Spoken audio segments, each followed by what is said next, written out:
ఆనందరావు గారు, శ్రీమతి కాంతమ్మ గారు దంపతులు సామాన్య జీవితంలో జీవిస్తున్న కాలంలో దేవుని సేవా పిలుపుని అందుకుని సంగంపేట మండలం దొడ్డిగుంట గ్రామంలో 1976 సంవత్సరంలో సేవ ద్వారా అనేక మంది ఆత్మలను దేవుని సన్నిధిలో నడిపిస్తూ అనేకులకు రక్షణ భాగ్యాన్ని ఇచ్చిన దైవజనులు.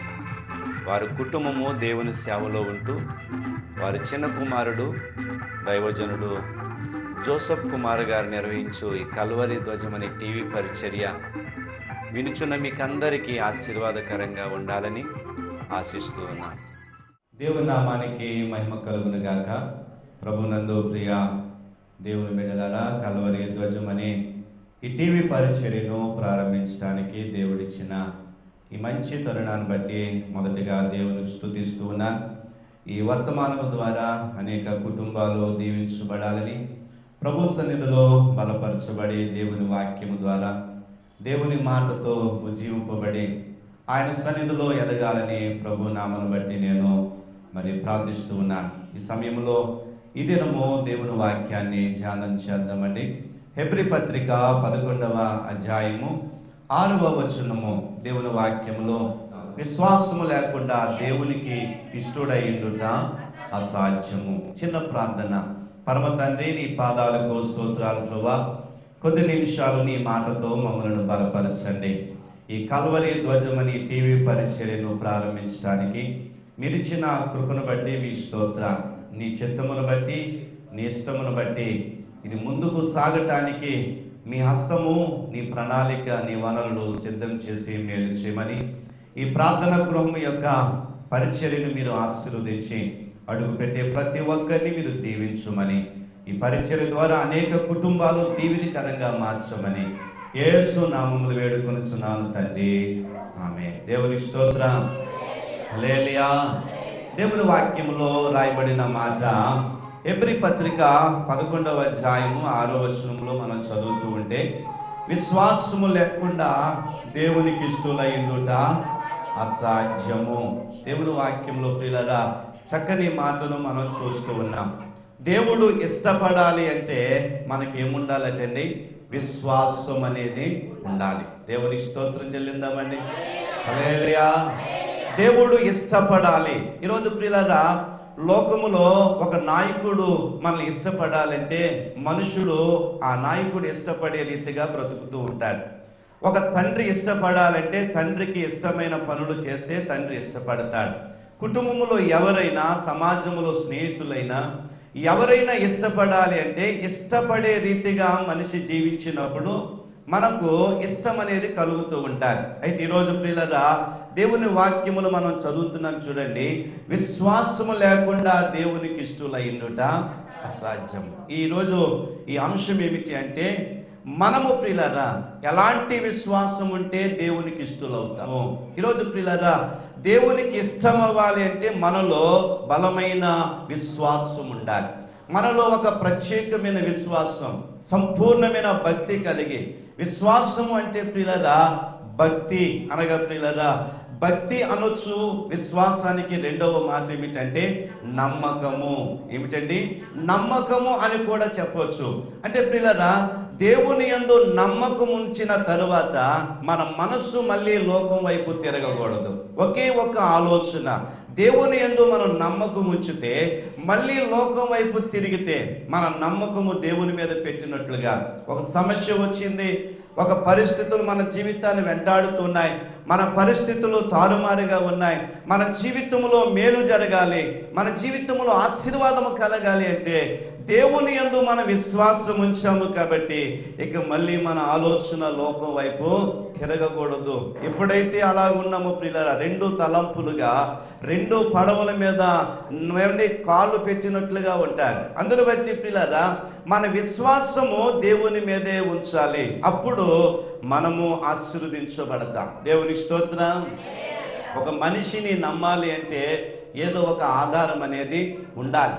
అలాగ ప్రియులారా, స్నేహము చేసేవాడైనా స్నేహము చేస్తున్నాడు అంటే ఆ మనిషి మీద నమ్మకాన్ని బట్టి స్నేహము చేస్తున్నాడు. ఒక భర్త భార్య, భార్య భర్త, ఒక విశ్వాసం నమ్మకాన్ని బట్టి వారి కాపురం ముందుకి వెళుతుంది. సందేహము కానీ అనుమానము కానీ ఆ కుటుంబంలోనికి వచ్చిందంటే నమ్మకము వారి మధ్యన పోతుంది ప్రియులారా. వారి జీవితంలో ఎప్పుడైతే నమ్మకం పోయిందో వారి జీవిత కాపురంలో అనేకమైన కష్టాలు వస్తాయి. నమ్మకం అనేది చాలా బలమైనది.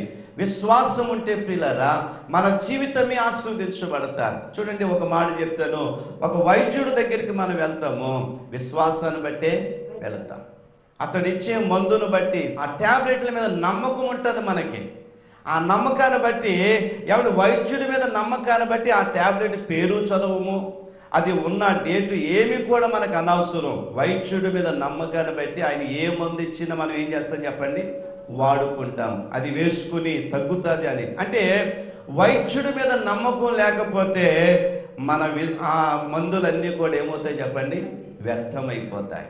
వైద్యుడి మీద నమ్మకం లేకపోతే ఆ మందులన్నీ ఏమైపోతాయి చెప్పండి, ఎన్ని వేసుకున్నా అవి బాడీలో పని చేయవు ప్రియులారా. ఒక మాట చెప్తాను. ఒక వ్యక్తి రోగి అయి మంచం మీద పడ్డాడండి. మంచం మీద పడినప్పుడు ఆ రోగి దగ్గరికి తన స్నేహితుడు, ప్రాణ స్నేహితుడు వచ్చి చూసి వెళ్తూ అన్నాడంటే, ఒరే, ఈ రోగము తగ్గాలి అంటే ఇలాంటి మందులు పనిచేయవు. ఒక పల్లెటూరులో నేటి వైద్యం చేసే వైద్యుడు ఉన్నాడు. ఆ వైద్యుడి దగ్గరికి వెళ్తే నీ రోగము బాగుపడుతుంది అని చెప్పాడట. ఎవరు చెప్పారు? ప్రాణ స్నేహితుడు చెప్పాడు. ఎప్పుడైతే ప్రాణ స్నేహితుడు చెప్పాడో ఆ నమ్మకమైన స్నేహితుడు మాట మీద మనసు పెట్టాడు. ఇంటివారు, తల్లిదండ్రులు, కుటుంబీకులు ఎంత వైద్యము చేయించినా వైద్యము బాడీలో, శరీరములో పని చేయలేదు ప్రియులారా. కారణం ఏంటంటే ఏమంటే వైద్యము ఒకవైపున వెళ్ళిపోయింది, మనసులో ఉన్న నమ్మకము ఒకవైపున ఉంది.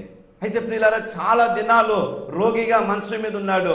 ఇంటి వారికి నిరాశ చెందారు. ఏంట్రా నీకు ఎన్ని మందులు వేసినా నీకు ఏమీ కూడా తగ్గట్లేదేమిటి అని అన్నప్పుడు ప్రియులారా వాడు చివరిగా అంటాడటండి, నేను ఒక్క మాట చెప్తాను, ఈ చివరి వైద్యం చేయించండి నాకు అన్నాడు. ఏంటి, ఎంత డబ్బులు ఖర్చు పెట్టాం కదా, ఆ వైద్యం మేము చేయించలేమన్నప్పుడు నా స్నేహితుడు వచ్చి ఒక మాట అన్నాడు, పల్లెటూరులోనట ఒక నేటి వైద్యం ఇస్తాడట, ఆ మందు తీసుకొని రండి, నేను బాగుపడతానని ఆశ ఉంది. ఇన్ని మందులు వేసుకున్నా తగ్గట్లేదు కాబట్టి ఆ మందు వేసుకుంటే నా రోగము తగ్గిపోద్దట అన్నప్పుడు పిల్లరా ఆ ఇంటి వారు అన్నారు, సర్లే ఎంత ఖర్చు పెట్టి ఇది ఎంత ఖర్చులు అని చెప్పి ఒక ఇంటి బంధువుని ఆ పల్లెటూరుకి పంపించారు. పంపించినప్పుడు పిల్లరా అక్కడ పల్లెటూరుకి వెళ్ళాడు. చాలా దూరము ప్రయాణం చేసి వెళ్ళాడు. ఆ ప్రయాణంలో పిల్లరా ఇంటికి అక్కడికి వెళ్ళినప్పటికీ ఆ డాక్టర్ గారు, అక్కడ నేటివ్ వైద్యం ఇచ్చే ఆ మనుషుడు, అక్కడ డాక్టర్ గారు వేరే ఊరు క్యాంప్ వెళ్ళిపోయాడు. చాలా దూరము నడిచి వెళ్ళాడు. కొంత దూరం నడిచి, కొంత దూరం ఆటో ప్రయాణం చేసి వెళ్ళాడు. అక్కడికి వెళ్ళే లోపల చాలా టైం అయిపోయింది. వెళ్ళే లోపల డాక్టర్ గారు లేకపోవడంతో నిరాశ చెందాడు. నిరాశ చెందినప్పుడు పిల్లరా అక్కడున్న నర్సులు, అక్కడ నేటి వైద్యం చేస్తున్న ఆ మందు నూరుతున్న వారిని పిల్లరా అడిగారట, అమ్మా డాక్టర్ గారు ఎప్పుడు వస్తారు? అప్పుడు వారు అన్నారంట, 2 రోజుల వరకు డాక్టర్ గారు రారు. ఈడేమో రోగి చనిపోయే పరిస్థితిలో ఉన్నాడు. డాక్టర్ గారు ఎన్ని రోజులు రారటండి? 2 రోజుల వరకు రారు అన్నప్పుడు చీకటడిపోయింది. ఇంకా అక్కడే ఉండిపోయాడు. తెల్లవారుజాము లేచి మళ్ళీ ప్రయాణం కట్టి వచ్చేస్తూ ఉన్నాడు. చాలా దూరం నడిచి నడిచి వెళ్తున్నాడు. భయంకరమైన ఎండలో ప్రయాణం చేస్తున్నాడు. నేను మందు తెస్తానని మా బావమరిది ఎదురు చూస్తాడు, కానీ నేను ఏం పట్టుకెళ్ళకపోతున్నాను? మందు పట్టుకెళ్ళకపోతున్నాను. డాక్టర్ గారు లేడు. ఒకవేళ పట్టుకెళ్ళకపోతే వాడు మంచం మీద ఉన్నాడు, రేపో మాపో చనిపోయేలాగా ఉన్నాడు. ఎలాగా ఈ డాక్టర్ గారు 2 రోజుల వరకు రారంట. మళ్ళీ వద్దాములేని నిరాశ చెంది వెళ్తూ వెళ్తూ ఎండలో వెళుతున్నప్పుడు ఏంటండి ఒక చెట్టు దగ్గర నిలబడ్డాడటే. చెట్టు దగ్గర నిలబడి అలాగ ఆలోచిస్తూ తన వీపు గోక్కుంటూ మొదలెట్టాడట. ఏం చేశాడండి? వీపు గోక్కుంటూ ఉన్నాడు. ఎలాగ ఈడు ఎన్ని మందులు వేసినా తగ్గట్లేదు అన్నప్పుడు పిల్లరా పడేద్దాం అనుకున్నాడటండి. ఆ వీపు మీద ఉన్న మట్టి గోరలోకి వచ్చి అదంతా తీసి ఆలోచిస్తూ పడేద్దామనే లోపల ఆ మట్టినే అలా ఉండగా చేసే లోపల ఇదే నేటి వైద్యం కదా అనుకున్నాడట. ఏమనుకున్నాడండి? ఆడు చూసి వచ్చేటేటి మంచం మీద ఉన్నవాడు, ఇదే నేటి వైద్యం కదా అనుకుని ప్రియులారా 3 ఉండలు తయారు చేసేటట్టండి. ఎన్ని ఉండలండి? తయారు చేసి ఒక కిళ్ళి కొట్టు దగ్గరికి వెళ్ళి ఒక కవర్ తీసుకుని ఆ కవర్లో ఆ మట్టి ఉండలు పెట్టి ఇంటికి వచ్చి అన్నాడట, ఏమి డాక్టర్ రా, ఉదయం నిలబడితే మధ్యాహ్నానికి వచ్చింది నాకు లైను, అంత లైను, రాత్రులు కూడా ఉండిపోతున్నారు అక్కడ. ఏమి డాక్టర్, ఇదిగోరా పచ్చిపాలతో వేసుకోమన్నాడు రా ఈ నేటి మందు అనే లోపల అతడు ఆతృతగా మంచం నుంచి లేచి ప్రియులరా ఆ మందు వేసుకున్నాడు. ఒక రోజు వేసుకున్నాడు, 2వ రోజు ఉదయం మళ్ళీ పరగడుపున వేసుకున్నాడు, 3వ రోజు పరగడుపున వేసుకునే లోపల చలాకీగా ఊరంతా తిరగటం మొదలెట్టాడట. ఇంతకీ ఏమిటి అంటే ప్రియులరా, అతనికి రోగమే లేదు. దేని మీద నమ్మకం పెట్టుకున్నాడు? తన ప్రాణ స్నేహితుడు చెప్పిన దాని మీద. నేటి వైద్యం మందు నా దగ్గరికి వస్తే అది వేసుకుంటే నేను బాగుపడతాను. నమ్మకం దేని మీద పెట్టుకున్నాడంటే తన ప్రాణ స్నేహితుడు చెప్పిన మాట మీద. కాబట్టి ప్రియులరా, విశ్వాసము లేకుండా దేవునికి ఇష్టలయ్యుండుట అసాధ్యం. అయితే వాక్యానుసారంగా మనం వెళ్దాం ప్రియులరా.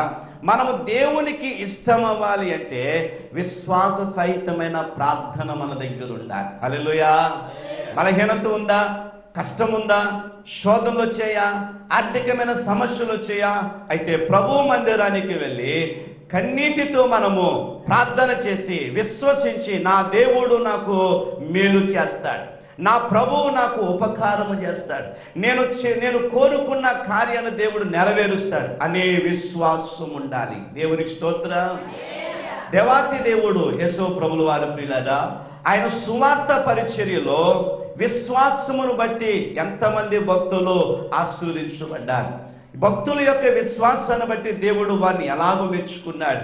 ఎలాంటి విశ్వాసం మనకు ఉండాలి? మనము దేవుని సన్నిధిలో ప్రార్థన చేసేటప్పుడు ఎలాంటి విశ్వాసముతో మనం ప్రార్థన చేయాలి అనేవి కొన్ని మాటలు మీకు తెలియజేస్తాను. 2 విషయాలు. ఒకటి, ఎలాంటి విశ్వాసం ఉంటే దేవునికి ఇష్టం. 2వది, ఎందుకు ఆయనందు మనము విశ్వసించాలి, ఎందుకు ఆయనను ఆరాధించాలి. ఈ 2 విషయాలు మనము ఆలోచన చేద్దాం ప్రియులారా. ఒకటి, విశ్వాసము లేకుండా దేవునికి ఇష్టలయ్యుండుట. దేవునికి ఇష్టం అవ్వాలి అంటే మన దగ్గర విశ్వాసము ఉండాలి. ఏముండాలండి? దేవునికి ఇష్టం అవ్వాలంటే మన దగ్గర విశ్వాసం, అల్ప విశ్వాసము కానీ సందేహం అనేది కానీ మనలో ఉండకుండా ప్రియులారా, ఆయనకు ఇష్టం అవ్వాలి అంటే ప్రియులారా మనలో పరిపూర్ణమైన విశ్వాసము ఉండాలి. పరిపూర్ణమైన విశ్వాసం ఉండి నీ మనసు దేవుని వైపే చూడాలి తప్ప ఇక మళ్ళీ మనసులో ఏమిటి, ఇంకా మేలు జరగలేదు, లోకములు ఎక్కడికైనా వెళ్దామా, నా పరిస్థితులు, నా జీవిత చరిత్ర గురించి ఎక్కడికైనా వెళ్ళి అడుగుదామా, ఎందుకు నా జీవితం ఎలాగైంది అని సందేహము కానీ అల్ప విశ్వాసము కానీ ఉండకూడదు. దేవునికి స్తోత్రం. భక్తుల విశ్వాసాన్ని బట్టి అద్భుతాలు చూశారు. ఎబ్రీ పత్రిక 11వ అధ్యాయంలో ప్రియులారా, విశ్వాసాన్ని బట్టి భక్తులను దేవుడు వారి సాక్ష్యము తెలియజేస్తున్నట్లుగా చూస్తూ ఉన్నాం. హేబేలు మొట్టమొదటి విశ్వాసి ఎవరు అంటే హేబేలు. ఎవరండి మొట్టమొదటి విశ్వాసి? ఎవరండి? హేబేలు. హేబేలు విశ్వాసాన్ని గురించి ఆ 11వ అధ్యాయం దగ్గర మొదటి వచనం నుండి మీరు చదివితే ప్రియులారా, హేబేలు యొక్క విశ్వాసము కనిపిస్తూ ఉంది. హేబేలు తర్వాత ప్రియులారా హానోకు, హానోకు తర్వాత నోవాహు, నోవాహు తర్వాత అబ్రాహాము, అబ్రాహాము తర్వాత అబ్రాహాము పుట్టినటువంటి సంతానములో ఉన్న విశ్వాసం. విశ్వాసాన్ని బట్టి వారు సాక్ష్యం ఇవ్వబడ్డారు. విశ్వాసాన్ని బట్టి వారు నీతిమంతులుగా తీర్చబడ్డారు. విశ్వాసాన్ని బట్టి అభివృద్ధి చూశారు. విశ్వాసాన్ని బట్టి వారు ఫలాలు, విశ్వాసాన్ని బట్టి ఆ ఆశీర్వాద కార్యాలు వారు చూసినట్లుగా మనం చూస్తూ ఉన్నాం. ఈరోజు ప్రియులారా, విశ్వాసం ఉండాలి. ఎలాంటి విశ్వాసం ఉండాలో, ఎలాంటి విశ్వాసం ఉంటే మీకు స్వస్థతో, ఎలాంటి విశ్వాసం ఉంటే మీకు ఆశీర్వాదము, ఎలాంటి విశ్వాసం ఉంటే మీ జీవితంలో మీ కోరిక నెరవేర్చబడుతుందో ఒక 4 విషయాలు మీకు తెలియజేయని ఆశపడుతున్నాను. లూకా సువార్త 5వ అధ్యాయం ప్రియులారా 12వ వచనములో ప్రియులారా దేవుని వాక్యము నేను చదువుతూ ఉంటాను, మీరు శ్రద్ధగా వినాలని మనవి చేస్తున్నాను. ఆయన ఒక పట్టణములో ఉన్నప్పుడు ఇదిగో కుష్ఠరోగముతో నిండిన యొక్క మనుష్యుడుండెను. వాడు యేసును చూసి సాగిలపడి, ప్రభువా నీకిష్టమైతే నన్ను శుద్ధినిగా చేయగలవు. చక్కని మాటలు ఇక్కడ రాయబడ్డాయి. ఏమిటంటే పిల్లరా, ఒక కుష్ఠరోగి యేసు ప్రభుల వారు సువార్తను ప్రకటిస్తూ ఒక గ్రామం నుంచి మరొక గ్రామానికి వెళుతున్నప్పుడు గ్రామం యొక్క ఊరి వెలుపల గుడారములో ఒక కుష్ఠరోగి ఉన్నాడు. కుష్ఠరోగులు ఎక్కడ ఉంటారంటే ఊరు వెలుపల. ఎక్కడ ఉంటారు చెప్పండి? ఊరికి చివరి భాగములో, మన పట్టణానికి చివరి భాగములో ఏమంటే ఒక కాలనీ ఉంది. దానికి ఏ కాలనీ పెట్టారు? కుష్ఠరోగులు, లెపర్సీ కాలనీ. అంటే ఈ రోగం ఉన్నవారు ఊరిలో ఉండటానికి ఉండేది కాదు పిల్ల, అలాంటి రోగం అది. అయితే చదువుతున్న మాటలు అక్కడ రాయబడిన మాట ఏమిటంటే 12వ వచనం, ఆయన ఒక పట్టణములో ఉన్నప్పుడు ఇదిగో కుష్ఠరోగముతో నిండిన, అంటే చేతులకో కాళ్ళకో నొసట మీదో వీపి మీద వచ్చిన కుష్ఠరోగం కాదండి. అక్కడ చాలా స్పష్టంగా రాయబడింది, అతనికి శరీరం అంతా కూడా ఏమైందటండి? కుష్ఠరోగం నిండిపోయింది. శరీరం అంతా కుష్ఠరోగము నిండిపోయింది, ఎక్కడా ఖాళీ లేదు. కుష్ఠరోగము నిండి శరీరం అంతా కూడా కారిపోతుంది, రసులు కారిపోతూ ఉన్నాయి. ఆ చెడు వాసనతో ఉన్నాడు ప్రియులారా. అక్కడ ప్రభుతో అంటాడు, యేసు ప్రభు దగ్గరికి వచ్చి సాగిలపడి మోకరించని కూడా చెప్పబడేది. మోకాలు ఉన్ని సాగిలిపడి ప్రియులారా యేసు ప్రభుల వారి దగ్గరికి వచ్చి అంటాడు, ప్రభువా నీకిష్టమైతే నన్ను. రోగము శుద్ధి చేయబడాలంటే, రోగము బాగుపడాలంటే లోక సంబంధంగా మనం ఎవరి దగ్గరికి వెళ్తాము? డాక్టర్ దగ్గరికి వెళ్తాం. మరి యేసు ప్రభు వైద్యుడని గ్రహించాడా? ఆయన వైద్యుల కన్నా గొప్ప వైద్యుడు, ఆయన పరమ వైద్యుడు అని తెలుసుకున్నాడు. దేవుని స్తోత్రం. అందుకే కుష్ఠరోగి అంటాడు ప్రియులారా, ప్రభువా నీకిష్టమైతే నన్ను శుద్ధినిగా చేయి. ఎంత చక్కని మాట చూడండి. అంటే కుష్ఠరోగులున్న విశ్వాసం ఏమిటంటే, ప్రభువా నీకిష్టమైతే నేను ఖచ్చితంగా బాగుపడతాను. మట్టికి జీవం పోసిన వాడు నీవు, మట్టికి రూపమిచ్చిన వాడు నీవు. ఆ జీవవాయువును ఊదగా మట్టిలో ఉన్నటువంటి ఆ రూపానికి అవయవాలు పుట్టించిన వాడు నీవు. కాబట్టి నీకిష్టమైతే నేను ఖచ్చితంగా బాగుపడతాను. ఒకటి, తనలో ఉన్న బాధను చూస్తూ ఉంటే, ప్రభువా నీకిష్టమైతే నన్ను శుద్ధి. నేను ఎవరికి ఇష్టం లేదయ్యా, నాకు అందరూ ఉన్నారు, తల్లిదండ్రులు ఉన్నారు, కుటుంబీకులు ఉన్నారు, అందరూ ఉన్నారు, కానీ నేను ఎవరికి ఇష్టమో. నాకు వచ్చిన రోగాన్ని బట్టి అందరూ నాకు దూరం అయిపోయారు, నాకు వచ్చిన వ్యాధిని బట్టి అందరికీ నేను దూరం అయిపోయాను. నీకిష్టమైతే నన్ను శుద్ధినిగా చేయి. మొదటి విధానం. రెండవది పిల్లరా, అతడు ప్రార్థించే విధానంలో రెండవది ఏమిటంటే, ప్రభువా నీకిష్టమైతే నన్ను, అయ్యా నీకిష్టం లేని కార్యాలు చేయటం వల్లనే నాకు ఈ రోగం అనేది వచ్చింది. నీకిష్టం లేని పనులు నేను చేస్తాను, అక్రమంగా తిరిగాను, అన్యాయమైన పనులు చేస్తాను, చెడు పనులు చేశాను, అసహించుకునే పనులు చేశాను, నా శరీరం అంతా పాడు చేసుకున్నాను, లోకములో నానా రీతిలుగా తిరిగి భ్రష్టునైపోయాను. ఇదిగో లోకములో తిరిగినంత కాలము, అవయవాలన్నీ బాగున్నంత కాలము, ఏ రోగము రాలినంత కాలం నేను మరిచి నీకు దూరముగా ఉండి నా ఇష్టానుసారంగా జీవించానయ్యా. ఈరోజు కుష్ఠరోగము రావటానికి కారణం ఏంటంటే, సృష్టికర్తే నేను నీకు అయిష్టమైన కార్యాలు నేను చేశాను. ఈరోజు నేను ఒప్పుకుంటున్నానయ్యా, నీకిష్టమైతే నన్ను శుద్ధినిగా చేయి. ఏమిటి ఆ కుష్ఠరోగులు ఉన్న మాట అంటే, యేసయ్య నన్ను స్వస్థపరచగలడని విశ్వాసం ఉంది. దేవుని స్తోత్రం చెల్లిందామండి. హల్లెలూయా. యేసు ప్రభుల వారు నన్ను స్వస్థపరచగలరు. ఈ రోగము బాగుపడే శక్తి దేవుని దగ్గర ఉందని తెలుసుకున్నాడు. యేసు ప్రభు దగ్గరికి వచ్చేటాడు, ప్రభువా నీకిష్టమైతే నన్ను శుద్ధినిగా. అందుకు ప్రభువు చెప్తున్న మాట ప్రియులారా, అప్పుడు ఆయన చెయ్యి చాపి వారిని ముట్టి నాకిష్టమే. యేసయ్య ఏమన్నారండి? శరీరం అంతా ఎలా ఉందండి? నిండిపోయింది రోగముతో. ఆ శరీరం అంతా నిండిపోయిన రోగముతో ఉన్నవాడు ఎవరి శరీరం ఎంత వాసన వస్తుంది అంటారు చెప్పండి? ఒక ఎముకలో ఇరిగినటువంటి వార్డుకి వెళ్తే ఆ ఎముకలో వార్డులో ప్రియులారా, ఆపరేషన్ చేసిన వార్డులో, చేతులు కట్లు కాళ్ళు కట్టిన వార్డులో ఒక చెడు వాసన లాంటిది వస్తుంది. చాలా భయంకరమైన వాసన. ఒక కాలు పాడైనా, ఒక ఎముక పాడైన చోటైనా ఒక చిన్న పుండు వచ్చినా ఆ పుండు దగ్గర దుర్వాసన వస్తుందండి. అలాంటిది కుష్ఠరోగి శరీరం అంతా కూడా దుర్వాసనతో ఉంది. ఇట్లా దూరంగా ఉండు, వాసన వస్తుంది, చెడు వాసనతో ఉన్నావు అని దేవుడు అసహించుకున్నది పిల్లలు. ఆయన ఏం చేశారటండి? చెయ్యి చాపారు. ఎంత గొప్ప దేవుడు చూడండి.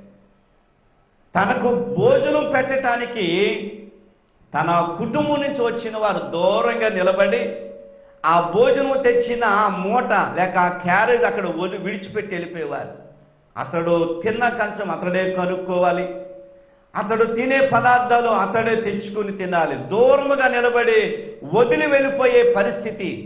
శరీరం అంతా కూడా రోగముతో నింపబడింది. ఎందుకు అతడు అంటాడు, ప్రభా నాకు అన్నీ ఉన్నాయి, ధనముంది, భాగ్యం ఉంది, అన్నీ ఉన్నాయి, కానీ నాకు వచ్చిన వ్యాధిని బట్టి ఎవరికి నేను ఇష్టము లేదు. రెండవది, లోకములో బ్రతికినంతకాలం సృష్టికర్తైన నీకు అనేకమైన వ్యతిరేకమైన పనులు చేశాను, వ్యతిరేకంగా తిరిగాను, నీకు ఇష్టం లేని కార్యాలు నేను చేశాను, అందుకే ఈ రోగము నాకు వచ్చింది. ఇప్పుడు అడుగుతున్నానయ్యా, నువ్వు తప్పకుండా నన్ను బాగు చేస్తావు, కాబట్టి నీకిష్టమైతే నన్ను శుద్ధినిగా చేయి. యేసయ్య అంటారు, నాకిష్టమే, శుద్ధుడవు కమ్ము. వెంటనే ఏమయ్యేదటండి? శుద్ధుడు. అక్కడ అంటాడు, నీవు శుద్ధుడు కమ్మని అనగానే కుష్ఠరోగము వానిని విడిచెను.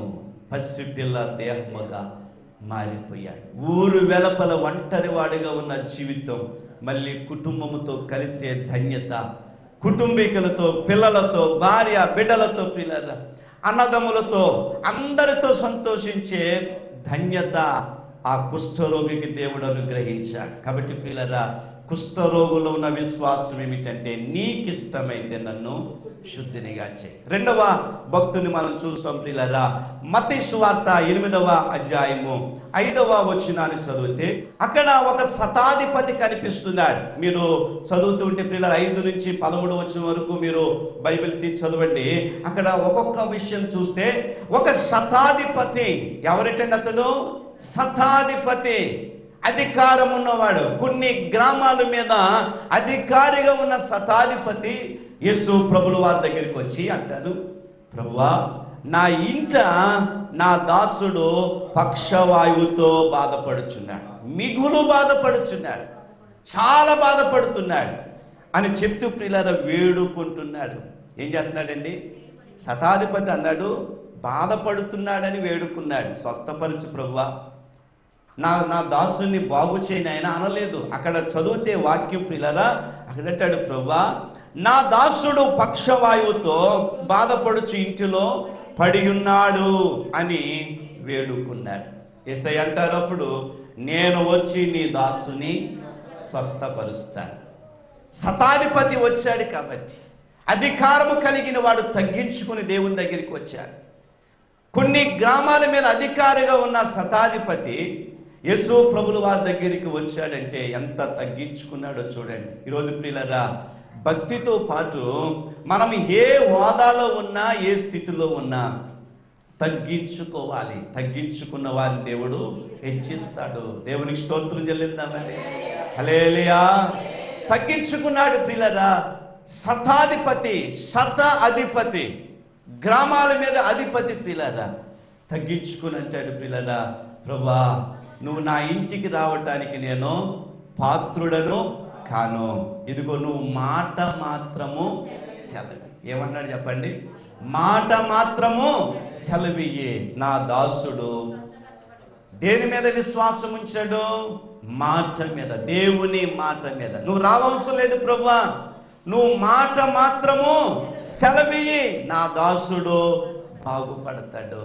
రెండవది, మనలో ఏముండాలంటే యేసయ్య మాట మీద విశ్వాసము ఉండాలి. మూడవది ప్రియులారా, లూకా సువార్త 8వ అధ్యాయము నేను చదువుతుంటాను పిల్లరా, శ్రద్ధగా వినాలని మనవి చేస్తున్నాను. 43వ వచనం. అప్పుడు 12 ఏండ్ల నుండి రక్తస్రావ రోగము గల ఒక స్త్రీ యవని చేత స్వస్థత నొందనిదై ఆయన వెనకకు వచ్చి ఆయన వస్త్రపు చెంగు ముట్టెను. వెంటనే ఆమె రక్తస్రావము నిలిచిపోయాను. ప్రియులారా, 12 సంవత్సరాల నుంచి ఒక స్త్రీ, ఒక భయంకరమైన రోగము అని రాయబడింది. ఏమిటంటే అది రోగము, రక్తస్రావ రోగము. 12 సంవత్సరాలు తన జీవితం నలగొట్టుకుంది.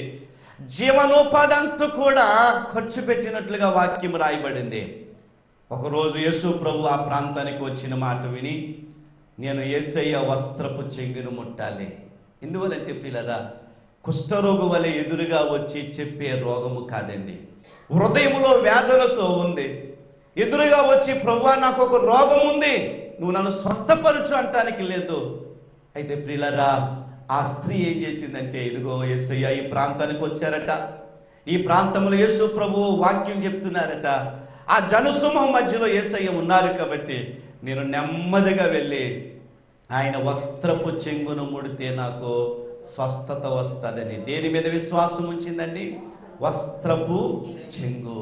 విశ్వాసాన్ని బట్టి ఆమె ఏమైందంటే స్వస్థత పొందింది. గొప్ప మాట ఏమిటంటే ప్రియులారా, కుష్ఠరోగుకున్న విశ్వాసము కన్నా, శతాధిపతికున్న విశ్వాసము కన్నా ఈ స్త్రీలో ఉన్న విశ్వాసం ఇంకా గొప్పది. ఏమిటా విశ్వాసం అంటే, ఆయన వస్త్రపు చెంగును ముడితే చాలు. మూడవది, ఆ రక్తస్రావ రోగముతో బాధపడుతున్న స్త్రీలోని విశ్వాసం ఏమిటండి? ఆయన వస్త్రపు చెంగును గబగబా వెళ్ళింది. జనసమూహం మధ్య యేసయ్య వార్తను ప్రకటిస్తూ ఉన్నారు. వెనక భాగమును వెళ్ళి ఎవడు వస్త్రపు చెంగును ముట్టింది, ఆయనలో ఉన్నటువంటి శక్తి ప్రభావము ఆమెలోనికి వెళ్ళింది. ప్రియులారా, వెళ్ళింది. వెంటనే ఆమె స్వస్థత పొందింది. వెళ్ళిపోతుంది, ఇంటికి వెళ్ళిపోతుంది. యేసయ్య అన్నారు, నన్ను ఎవడో ముట్టెను. ఏంటి ప్రభువా, నేను ముడితే ఎవడు అంటావేంటి? వెనక్కి తిరిగి వచ్చింది. ప్రియులారా, ఆమె జీవితంలో ఎంత బాధపడిందో రోగాన్ని బట్టి అంతా చెప్పిన తర్వాత ప్రభు అంటారు 48వ వచనం, కుమారి నీ విశ్వాసము నిన్ను స్వస్థపరచును, సమాధానము గలదానివై పొమ్మనెను. నా ప్రియ సహోదరి సహోదరుడా, దేవుని మందిరములో అడుగు పెట్టి ఆయన మందిరపు అంచు దగ్గర నువ్వు ప్రార్థన చేస్తే, ఆయన బలిపీఠము దగ్గర మోకరించి నువ్వు ప్రార్థన చేస్తే, నీ విశ్వాసాన్ని బట్టి నీకు దేవుడు సమాధానం ఇస్తాడు. ఎక్కడికో ఎలా అవసరం లేదు ప్రియులారా, మందిరమే దేవుని ఆలయం. దేవుడు అక్కడ ఉంటాడు కాబట్టి ప్రతి వారు కూడా సమస్య వచ్చినప్పుడు, కష్టం అనేది మనకు కలిగినప్పుడు, శోధనలు వెంబడించినప్పుడు, బాధలు వచ్చేటప్పుడు పిల్లరా, దేవుని మందిరానికి వెళితే మనకు స్వస్థత. హల్లెలూయా. దేవుని యందు విశ్వాసముతో మనం ప్రార్థన చేసి భక్తి చేస్తే ప్రియులారా, విశ్వాసాన్ని బట్టి దేవుడు మనలను ఇష్టపడతాడు. హల్లెలూయా. ఎందుకు ఆయన యందు విశ్వాసం ఉంచాలి? మేము మనుషుల మీద ఉంచకూడదండి. లోకములో ఆయన కన్నా గొప్పవారిగా మేము ఎంచిన వారి మీద ఉంచకూడదంటే, లోకములున్న మనుషులకును దేవునికి చాలా తేడా ఉంది. మనుషుల మీద విశ్వాసం ఉంచినా, ప్రేమ ఉంటే వారు ప్రేమిస్తారు ప్రియులారా, మనసులో ప్రేమ ఉంటే, లేకపోతే ప్రేమించారు. కానీ దేవుడు శాశ్వతమైన ప్రేమ కలిగిన వాడు. ఆయన నువ్వు ఎందుకు విశ్వాసం ఉంచాలంటే, ఆయన ఎలాంటి వారు అంటే ప్రియులారా, దేవుని వాక్యములో కొన్ని మాటలు చదివి వినిపిస్తాను ప్రియులారా. సంఖ్యాకాండము 23వ అధ్యాయము 19వ వచనాన్ని చదువు. దేవుడు అబద్ధమాడుటకు ఆయన మానవుడు. ఎందుకు విశ్వాసం ఉంచాలంటే ఆయన మీద? ఆయన అబద్ధమాడే దేవుడు. చేస్తాను అంటే చేసి తీరుస్తాను. స్వస్థపరిచే దేవుడు. నిన్ను స్వస్థపరుస్తానని చెప్తే ఖచ్చితంగా దేవుడు నిన్ను స్వస్థపరుస్తాడు. నీ కోరిక నెరవేరుస్తానని దేవుడు వాగ్దానం ఇస్తే ఖచ్చితంగా ఆయన కోరికను నెరవేరుస్తాడు.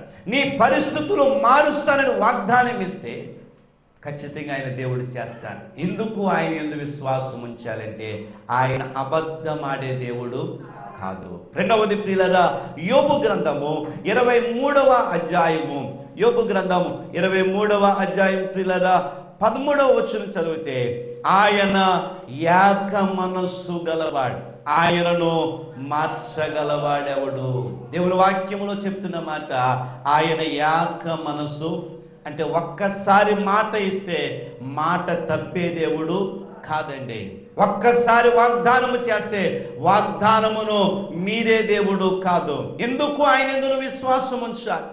ఆయనకి ఇష్టం అవ్వాలి. ఇష్టమైతేనే మన జీవితంలో ఆశీర్వాదం ఉంది. మానవుడైతే ఈరోజు నీకు సహాయం చేస్తానని వాగ్దానం ఇవ్వచ్చు, రేపటి దినం మళ్ళీ మాట మార్చొచ్చు. కానీ ఆయన మాట తప్పే దేవుడు కాదు. మూడవది, ఆయన ఎందుకు విశ్వాసం ఉంచాలో కీర్తన 22వ కీర్తన 24వ వచనములు అంటాడు, ప్రియులారా, ఆయన ముఖము చాటు వేసే దేవుడు కాదు. అందును బట్టి ఆయన ముందు మనం విశ్వాసం ఉంచాలి. ప్రభువాని పిలిస్తే పలికే దేవుడు, ముఖము చాటి వేసే దేవుడు కాదు. ప్రభా అని పిలిస్తే దర్శనమిచ్చే దేవుడు. లోకములో ఎవరు నీకు చాటు వేసినా, నీకు సహాయము చేస్తానని చెప్పి మాట తప్పినా, లేక నీ బంధువులే నీకు చాటు వేసినా, నీ కుటుంబమే నిన్ను చూసే లోపల ముఖము చాటు వేసినా, నిన్ను పలకరించే వారే లేకపోయినా, దేవుడు ఉన్నాడని నమ్మితే, ఆయన విశ్వాసం ఉంచితే, ఇది మూడు మాటలు మీరు మర్చిపోకండి. ఒకటి, ఆయన అబద్ధమాడే దేవుడు కాదు. అందును బట్టి ఆయన మన విశ్వాసం ఉంచుదాం. రెండవది, ఆయన ఏక మనస్సు కలిగిన వాడు. మూడవది, ఆయన ముఖము చాటు వేసే దేవుడు కాదు. కాబట్టి ప్రియులారా, ఆయన యందు మన విశ్వాసం ఉంచితే మన జీవితమే ఆశీర్వాదం. కుష్ఠరోగి విశ్వాసం ఉంచాడు, అతడు స్వస్థత పొందాడు. శతాధిపతి విశ్వాసం ఉంచాడు, మాట మాత్రం సెలవి ప్రభువా అన్నాడు. తన దాసుడు బాగుపడటానికి శతాధిపతిలో ఉన్న విశ్వాసం. నీ విశ్వాసాన్ని బట్టి నీ ఇంటి వారు బాగుపడాలి. నీ విశ్వాసాన్ని బట్టి నీ జీవితంలో ఒక ఆశీర్వాదాన్ని చూడాలి అంటే ప్రభు మాట మీద విశ్వాసం ఉంచాలి. మూడవది, వస్త్రపు చెంగు కొరకు. ఆ స్త్రీ అంటది, యేసయ్య వస్త్రపు చెంగును ముడితే ఆయన యందు నువ్వు విశ్వాసం ఉంచితే అద్భుతాన్ని ఈ సంవత్సరంలో నువ్వు చూడగలవు. ఆశ్చర్య కార్యాలు నీ ఇంటిలో జరగబోతున్నాయి. బలమైన కార్యాలు నీ ఇంట్లో జరగబోతున్నాయి. మాట తప్పని దేవుడు, ముఖము చాటి వేయని దేవుడు, మనసు మార్చుకొని దేవుడు, అబద్ధమాడని దేవుని నువ్వు ఆరాధిస్తున్నావు. ఆయన విశ్వాసం ఉంచు, దేవుడు నిన్ను ఆశీర్వదించును. ప్రార్థన చేసుకుందాం. పరమ తండ్రి, మీ పాదాలకు స్తోత్రాలు ప్రభువా. ఈ పరిచర్య ద్వారా తండ్రి, కల్వరి ధ్వజమని ఈ పరిచర్య ద్వారా నీ ప్రియబిడ్డలతో నాయన కొంతసేపు మాట్లాడటానికి మీరిచ్చిన అవకాశాన్ని బట్టి మీకు స్తోత్ర. విశ్వాసము లేకుండా నీకు ఇష్టలైండుట అసాధ్యం. కుష్ఠరోగిలో ఉన్న విశ్వాసము నీకు ఇష్టమైతే నన్ను శుద్ధినిగా చెయ్యి. ఈరోజు మాకు కూడా అలాంటి విశ్వాసం. నీకన్నా గొప్పవారు ఎవరూ లేరయ్యా. నీకు ఇష్టమైతే మాకు చాలు. లోకములో ఎవరు మేము ఇష్టపడకపోయినా, ఎవరు మమ్మల్ని ప్రేమించకపోయినా, ఎవరు మా పట్ల జాలి చూపకపోయినా, నీకిష్టమైతే చాలు ప్రభా. మా జీవితమే ధన్యమవుతాయి. నీ రెక్కల చాటున ప్రతి ఒక్కరిని మీరు భద్రపరచండి. శతాధిపతులను విశ్వాసము మాలోనికి రావాలి, కావాలి ప్రభా. మాట మాత్రము సెలవిమ్మని చెప్పినట్లుగా నీ మాట కొరకు మేము ఎదురు చూస్తున్నాం. నీ మాట మా ఇంటిలోనికి రావాలి. నీ మాట ద్వారా మా జీవితం బలపడాలి. ఈ సంవత్సరంలో మీరిచ్చిన వాగ్దానము నాయన ప్రతి ఒక్కరి జీవితంలో నెరవేర్చమని ప్రార్థిస్తూ ఉన్నా. స్వస్థత లేని వారికి స్వస్థత, అనారోగ్యముతో బాధపడుతున్న వారికి ఆరోగ్యం ఇవ్వండి. కృంగిపోయిన మనస్సుకు నాయనా మరొక ఆ ఆశీర్వాద కార్యాన్ని మీరు చూపించండి అయ్యా. వారి జీవితంలో ఆనందాన్ని, సంతోషాన్ని ఈ సంవత్సరంలో మీరు అందించమని యేసు నామములో వేడుకొనుచున్నాను తండ్రి, ఆమేన్. దేవాదేవికి వందనాలండి. పాస్టర్ గారికి, పాస్టర్ గారికి వందనాలండి. కూడి వచ్చిన సంఘానికి వందనాలండి. నేను 2015లో నేను వరిసా పనికి వెళ్ళానండి. అక్కడ కుర్తా రోడ్డు పనికి వెళ్ళాను. అక్కడేమో నాకు కాలు వాసిపోయింది. అక్కడి నుంచి వచ్చిన తర్వాత డాక్టర్ గారి దగ్గరికి వెళ్ళాను, పెద్దాపురం. వెళ్ళిన తర్వాత డాక్టర్ గారు ఏమో షుగర్ ఉందని చెప్పేసి అన్నారండి. కుడికాలు బాగా వాసిపోయింది. అదే ట్రీట్మెంట్ చేశారండి. పాస్టర్ గారు వచ్చి రోజు ప్రార్థన చేసేవారు. నెల రోజులు ట్రీట్మెంట్ చేశారు. మళ్ళీ కాలు బోన్స్కి ఏదో అయిందని మళ్ళీ కాకినాడ పంపించారు. కాకినాడ వెళ్ళొచ్చాను. వెళ్ళొచ్చిన తర్వాత నాకు ఇన్సూరెన్స్ ఇచ్చారండి. ఉదయం 8 పాయింట్లు, మధ్యాహ్నం 10 పాయింట్లు, రాత్రి 10 పాయింట్లు చేసుకోమని. అదేమో డాక్టర్ గారికి ఇలాగైతే ఎలాగంటే నేను పనికి వెళ్ళేవాడిని, ఇలా చేసుకోలేను, నన్ను ట్యాబ్లెట్లోకి తీసుకురండి అని చెప్పి అన్నానండి. అప్పుడు చెప్పిందండి మా ఆదిలక్ష్మి, నాకు కూడా వచ్చిందండి. తనతో అన్నారండి, అసలు కాళ్ళు తీసేయాలి, నువ్వు ఇన్సూరెన్స్ కింద బాధపడుతున్నావు అన్నారండి. నాకు చాలా భయం వేసింది. ఆ తర్వాత తెలిసింది నాకు కాల్ తీసేయాలి, నీకు నువ్వు ఇన్సూరెన్స్ కోసం ఇంత ఇదవుతున్నావు, నీకు ఇంత ఇలా జరిగిందండి చాలా గొప్ప అని చెప్పి అన్నారండి. ఆ పాస్టర్ గారు అలా ప్రార్థన, నా సంఘ సభ్యులు ప్రార్థన నన్ను ఇలా ఈ రోజు నెలలో నించోపెట్టిందండి. తర్వాత డిసెంబర్ 1వ తారీఖుని బాప్టిషన్ తీసుకున్నానండి. అప్పటి నుంచి నా పేరు సమర్పణ రావు అని మార్చారండి. నా ముందు పేరు సుబ్బారావు అండి. ఈ చిన్న సాక్ష్యం దేవుడు దీవించుగాక. పరమ తండ్రి, నీ పాదాలకు స్తోత్రాలు ప్రభా. ఈ కల్వరి ధ్వజమని టీవీ పరిచర్యకు ఈ దినము సహకరించిన ప్రియులు ఈశ్వరరావు గారిని బట్టి, వారి కుటుంబాన్ని బట్టి ప్రార్థిస్తూ ఉన్నాం. వారి వ్యాపారాన్ని, tent house, lighting and sound సిస్టాన్ని ఇంకనూ ఆశీర్వదించండి. వారి క్రింద పనిచేస్తున్న పనివారిని దీవించండి. ఈ సంవత్సరము వారి వ్యాపారాన్ని అత్యధికంగా అభివృద్ధి పరచమని, వారి కుటుంబానికి నీ రక్షణ భాగ్యము కూడా అందించమని యేసు నామములో వేడుకొనుచున్నాను తండ్రి, ఆమేన్. కల్వరి ధ్వజం అనే ఈ టీవీ కార్యక్రమం మీకు ఆశీర్వాదకరంగా ఉన్నట్లయితే మీ ప్రార్థన అవసరతలు మాకు తెలియచేయండి. మా address pastor J. Joseph Kumar గారు, దర్గా సెంటర్, పెద్దాపురం. మా సెల్ నంబర్ 9849652958.